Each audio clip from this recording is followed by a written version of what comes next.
Hey everyone, how's it going? Azren here, hope you are doing well. In this video, I want to talk about the 3 most important verb tenses that you need to know in order to be conversational in a language. Now, I want to be really clear about something. When I say conversational, I don't mean fluent, I don't mean you're like an expert, I don't mean you're like an extremely high level, but I mean that if you start talking to someone, you can carry a 5-10 minute conversation, you can talk about basic things without too much struggle. And the 3 verb tenses you need are present tense, past tense, future tense. Let me explain further. Think about like the first time you see someone in a day, right? Often, the first time you see someone in a day, one of the first questions you might be asked is something to the effect of, how's your day going? What did you do today? What did you do last weekend? How was your weekend? How's your day? Some kind of question like that. Often that's how conversations start. And those types of questions really force you to talk about things that have already happened, aka the past tense. So somebody asks you, how was your weekend? You're going to need to start talking about the past weekend, which happened in the past, right? And so that's an extremely important verb tense. When we go into future, that's actually kind of related, because if we're maybe on a Thursday or Friday, often people ask you questions about, well, what's your plans for the weekend? What are you up to this weekend? What are you doing this weekend? What are your plans?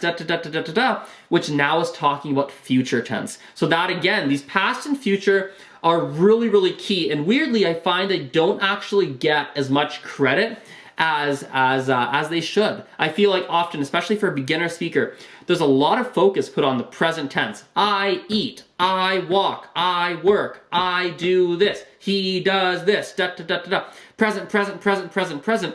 And I often feel like there's actually too much focus put on the present tense in the early stages, because you will often use past and future equally as much. And so it's weird for me that they don't get as much attention sometimes in the early stages, but that's a different topic for a different day. Here's where we get into some fascinating territory, and I wasn't fully planning on talking about this, but it's occurring to me now, and I really think we should get it out. Where do you go after you've got that basic conversational level? A lot of people get stuck there. They're like, yeah, I know past, I know present, I know future. I've got a decent amount of vocabulary, so I can actually say a decent variety of things, right? And talk about different topics. What do I do next? Well, number 1, vocabulary. Obviously, you've got to keep building your vocabulary. That's got to happen, right? That's important. But on top of that, now we can start going into some things that get a little bit more complex. So, for example, it's easy if you're like easy enough if you're an intermediate speaker to talk about, here's what I did today. Here's what I did this weekend. Here's what I'm gonna do tomorrow. Here's what I'm gonna do later today. Here's what I'm doing right now. These are concrete things. These are concrete topics, right? When you're talking about concrete things, in my personal experience, in most languages, that tends to be kind of simple or simpler, okay? But when we start to transition into more advanced topics, we start to talk about things that are less concrete. We start to talk about hypotheticals. So if we're going in Romance languages, like French or Spanish, for example, this is where we start to enter into some of the subjunctives, some of the conditional tenses, things like that. Obviously, other languages will have their own variations of that. They'll have different versions, I get it, right? But I don't want to get caught up in semantics. But when you're talking about hypotheticals, generally speaking, it gets a lot more complicated. You need to start putting your words together in different ways. You need to start pulling on some abstract concepts, which you're not doing when you're talking about day-to-day kind of concrete things. So the next step, once you've got past, present, future, and this is going to now depend on the language, I think, is now you need to start to look at what tenses or what aspects of the language are going to allow you to start really pulling on abstract concepts and talking about things that are not so concrete. So maybe debates, right? Debates on, I think the government should do blah, blah, blah, blah, blah, blah. Or things like, I wish I had done this, right? What you wish you'd done didn't actually happen, right? Or like, man, if he could have just helped me with that, it would have been so much better, right? These types of things, what you got to transition into next.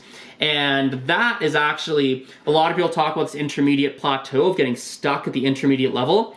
This is a little hack. Ooh, I didn't plan on saying this. Interesting. That is kind of one area to tackle apart from vocabulary, because vocabulary you need 2.